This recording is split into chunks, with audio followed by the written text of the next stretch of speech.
بسم اللہ الرحمن الرحیم۔ بس جب انہیں آسائش حاصل ہوتی تو کہتے ہم اس کے مستحق ہیں، اور اگر برا زمانہ آتا تو اسے موسیٰ اور اس کے ساتھیوں کی بدشگونی ٹھہراتے۔ اگر ہو ان کی بدشگونی اللہ کے پاس ہے، لیکن ان میں سے اکثر نہیں جانتے، اور کہنے لگے اے موسیٰ، ہم پر جادو کرنے کے لیے خواہ کیسی نشانی لے آؤ، ہم تم پر ایمان نہیں لائیں گے۔ پھر ہم نے بطور کھلی نشانی کے ان پر طوفان، ٹڈی دل، جوؤں، مینڈکوں اور خون کا عذاب نازل کیا، مگر وہ تکبر کرتے رہے اور وہ جرائم پیشہ لوگ تھے۔ اور جب ان پر کوئی بلا نازل ہو جاتی تو کہتے اے موسیٰ، ہمارے لیے اپنے رب سے دعا کریں، جیسا کہ اس نے آپ سے عہد کر رکھا ہے کہ وہ آپ کی دعا سنے گا۔ اگر آپ نے ہم سے عذاب دور کر دیا تو ہم آپ پر ضرور ایمان لائیں گے، اور بنی اسرائیل کو بھی ضرور آپ کے ساتھ جانے دیں گے۔ پھر جب ایک مقررہ مدت کے لیے جس کو وہ پہنچنے والے تھے عذاب کو دور کر دیتے تو وہ عہد کو توڑ ڈالتے۔ تب ہم نے ان سے انتقام لیا، پھر انہیں دریا میں غرق کر دیا، کیونکہ انہوں نے ہماری آیات کی تکذیب کی اور وہ ان سے لاپرواہی برتتے تھے۔ اور ہم نے ان لوگوں کو جو بے بس کر دیے گئے تھے اس سرزمین کے مشرق و مغرب کا وارث بنایا، جسے ہم نے برکتوں سے نوازا تھا، اور بنی اسرائیل کے ساتھ آپ کے رب کا نیک وعدہ پورا ہو گیا، کیونکہ انہوں نے صبر کیا تھا۔ اور فرعون اور اس کی قوم جو کچھ بنایا کرتے تھے اور جو اونچی عمارتیں تعمیر کرتے تھے، وہ سب کچھ ہم نے تباہ کر دیا۔ اور ہم نے بنی اسرائیل کو سمندر پار کرایا تو وہ ایسے لوگوں کے پاس پہنچ گئے جو اپنے بتوں کی پوجا پاٹ میں لگے ہوئے تھے۔ کہنے لگے اے موسیٰ، ہمارے لیے بھی ایسا معبود بنا جیسے ان لوگوں کے معبود ہیں۔ موسیٰ نے کہا تم تو بڑی نادان قوم ہو، یہ قوم جس روش پر گامزن ہے یقیناً برباد ہونے والی ہے، اور جو اعمال یہ انجام دیتے ہیں وہ باطل ہیں۔ موسیٰ نے کہا کیا میں تمہارے لیے اللہ کے سوا کوئی اور معبود تلاش کروں، حالانکہ اس نے تمہیں عالمین پر فضیلت دی ہے؟ اور وہ وقت یاد کرو جب ہم نے تمہیں آل فرعون سے نجات دی، جو تمہیں بدترین عذاب میں مبتلا کرتے تھے، تمہارے بیٹوں کو قتل کرتے تھے اور تمہاری بیٹیوں کو زندہ چھوڑتے تھے، اور اس میں تمہارے رب کی طرف سے بہت بڑی آزمائش تھی۔ اور ہم نے موسیٰ سے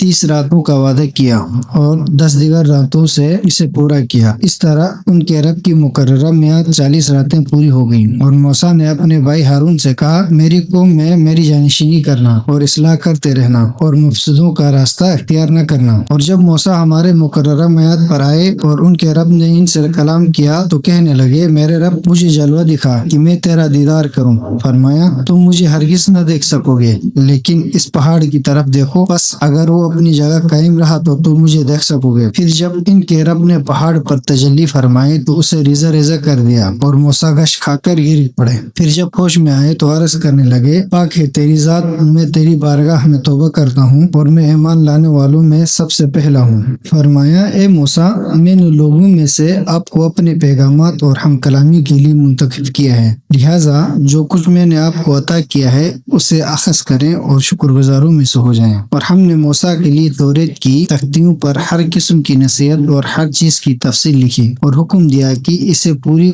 قوت سے سنبھالیں اور اپنی قوم کو حکم دیں کہ اس میں سے شائستہ ترین باتوں کو اپنا لو، عنقریب میں تمہیں نافرمانوں کا ٹھکانہ دکھا دوں گا۔ میں انہیں اپنی آیات سے دور رکھوں گا جو زمین میں ناحق تکبر کرتے ہیں اور تمام نشانیاں دیکھ کر بھی ان پر ایمان نہیں لاتے، اور اگر یہ راہ راست دیکھ بھی لیں تو اس راستے کو اختیار نہیں کرتے، اور اگر انحراف کا راستہ دیکھ لیں تو اس راستے کو اپنا لیتے ہیں۔ اس کی وجہ یہ ہے کہ ان لوگوں نے ہماری نشانیوں کی تکذیب کی اور ان سے غفلت برتتے رہے، اور جنہوں نے ہماری آیات اور آخرت کی پیشی کی تکذیب کی ان کے اعمال ضائع ہو گئے۔ کیا ان لوگوں کو اس کے سوا کوئی بدلہ مل سکتا ہے جو کچھ وہ کرتے رہے ہیں؟ اور موسیٰ کے کوہ طور پر جانے کے بعد ان کی قوم نے اپنے زیورات سے ایک بچھڑا بنا لیا، یعنی ایسا جسم جس میں بیل کی آواز تھی۔ کیا انہوں نے یہ نہیں دیکھا کہ یہ نہ تو ان سے بات کر سکتا ہے اور نہ ان کی رہنمائی کر سکتا ہے؟ ایسے کو انہوں نے معبود بنا لیا اور وہ زیادتی کے مرتکب تھے۔ اور جب وہ سخت نادم ہوئے اور دیکھ لیا کہ گمراہ ہو گئے ہیں تو کہنے لگے اگر ہمارا رب ہم پر رحم نہ کرے اور ہمیں معاف نہ فرمائے تو ہم حتمی طور پر خسارے میں رہ جائیں گے۔ اور جب موسیٰ نہایت غصے اور رنج کی حالت میں اپنی قوم کی طرف واپس آئے تو کہنے لگے